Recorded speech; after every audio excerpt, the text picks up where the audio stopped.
Ella angkoi na mukturtua. Niang kampung mo video robos sang sa niang somniang ripka kapining no kmeng. Eloni ella min piep chahtum nang min stira piep. Niang na sang sa chmu John ban no chmoy khnia dap chnam hai. Po kes lang khnia khlang na. Bom nong pratna do thom bom pot roba ella ku jong ripka chmoy kwat. Da tam chop flow hai ផ្ដល់ឲ្យស្នេហារបស់ពួកគេនៅការបញ្ចប់ដ៏ល្អឥតខ្ចោះតែងតែដាក់ការងារមុនអេឡាក្នុងពេលអាហារពេលល្ងាចអេឡាបាននិយាយជាមួយគាត់នាងសួរថាគាត់មានកម្រោសុំនាងរៀបការថ្ងៃនេះនារីអត់នាងយកចិញ្ចៀនពីទ្រូងរបស់គាត់ហើយសួរគាត់ប៉ុន្តែចននិយាយថាមួយណយសម្រាប់ដៃគូអាជីវកម្មមិនមែនសម្រាប់នាងទេអេឡាមានអារម្មណ៍ថាខូចចិត្តបន្ទាប់ពីចនចេញទៅធ្វើការនាងនៅផ្ទះញ៉ាំមហាសម្រន់នាងបើកទូរទស្សន៍ដើម្បីលើកទឹកចិត្តខ្លួនឯងប៉ុន្តែមានការផ្សាយពាណិជ្ជកម្មមួយចូលមកពិធីក៏កំពុងបង្ហាញសូកូឡាគាត់និយាយថាការញ៉ាំវាអាចធ្វើ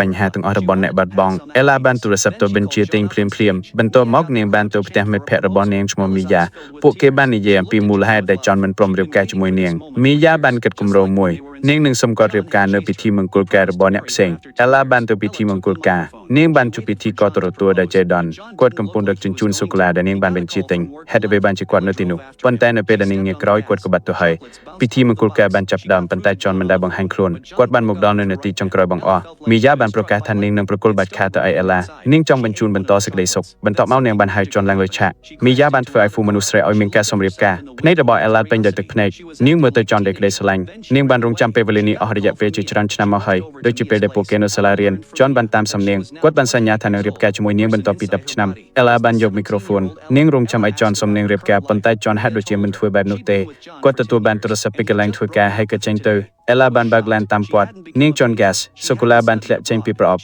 នាងបានតាក់ទងជាមួយចនតាមទូរស័ព្ទប៉ុន្តែចនបានបែកជាមួយនាងនៅពេលនោះអេឡាមានអារម្មណ៍ថាដូចជាត្រូវខាងក្រៅចាប់ផ្ដើមប្រភ្លៀងនាងបានញ៉ាំសូកូឡាមួយបន្ទាប់មកអ្វីដែលអស្ចារ្យក៏បានកើតឡើងនាងបានបុកឡានមួយទៀតនាងមើលទៅខ្លួនឯងនៅក្នុងកញ្ចក់ដោយភាពចង់ដឹងចង់ខេងនាងធ្វើខ្លួនដូចជាបុនពតនាងក៏រត់គេតបាត់ទៅនាងទទួលបានទូរស័ព្ទពីមីយ៉ានាងប្រញាប់ទៅមីយ៉ាអេឡាបានដឹងពីមីយ៉ាថានាងមានអាយុ23ឆ្នាំហើយមនុស្សដែលនៅខាងក្នុងខ្លួននាងគឺអេឡាអាយុ17ឆ្នាំ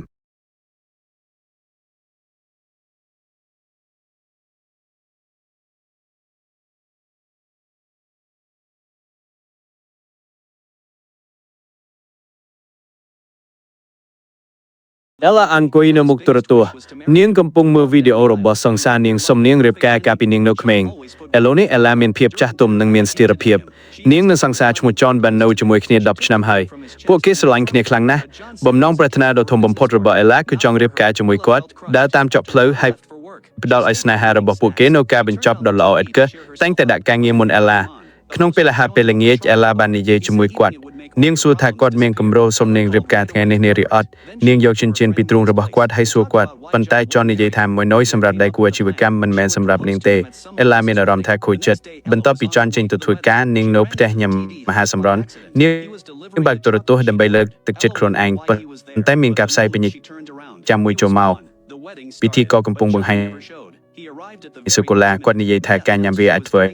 បញ្ហាទាំងអស់របស់អ្នកបាត់បង់អេឡាបានទូរស័ព្ទទៅបញ្ជាទិញភ្លាមបន្ទាប់មកនាងបានទៅផ្ទះមិត្តភក្តិរបស់នាងឈ្មោះមីយ៉ាពួកគេបាននិយាយអំពីមូលហេតុដែលចនមិនព្រមរៀបការជាមួយនាងមីយ៉ាបានគិតគម្រោងមួយនាងនឹងសុំគាត់រៀបការនៅពិធីមង្គលការរបស់អ្នកផ្សេងអេឡាបានទៅពិធីមង្គលការនាងបានជួបពិធីកតរទួដែលជេដនគាត់កំពុងដឹកជញ្ជូនសូកូឡាដែលនាងបានបញ្ជាទិញហេតុអ្វីបានជាគាត់នៅទីនោះប៉ុន្តែនៅពេលដែលនាងងាកក្រោយគាត់ក៏បាត់ទៅហើយពិធីមង្គលការបានចាប់ផ្ដើមប៉ុន្តែចនមិនដែលបង្ហាញខ្លួនគាត់បានមកដល់នៅនាទីចុងក្រោយបង្អស់មីយ៉ាបានប្រកាសថានាងនឹងប្រគល់បាច់ខាតទៅឲ្យអេឡានាងចង់បញ្ជូនបន្តសេចក្តីសុខបន្ទាប់មកនាងបានហៅចនឡើងលើឆាកមីយ៉ាបានធ្វើឲ្យហ្វូមនុស្សស្រីឲ្យមានការសម្រៀបការភ្នែករបស់អេឡាពេញដោយទឹកភ្នែកនាងមើលទៅចនដោយក្តីស្រឡាញ់នាងបានរងចាំពេលវេលានេះអស់រយៈពេលជាច្រើនឆ្នាំមកហើយដូចជាពេលដែលពួកគេនៅសាលារៀនចនបានតាមសំនៀងគាត់បានសន្យាថានឹងរៀបការជាមួយនាងបន្ទាប់ពី10ឆ្នាំអេឡាបានយកមីក្រូហ្វូននាងរងចាំឲ្យចនសំនៀងរៀបការប៉ុន្តែចនហាក់ដូចជាមិនធ្វើបែបនោះទេគាត់ទទួលបានទូរស័ព្ទពីកន្លែងធ្វើការហើយក៏ចេញទៅអេឡាបានបើកឡានតាមគាត់នាងចនហ្គាសសូកូឡាបានធ្លាក់ចេញពីប្រអប់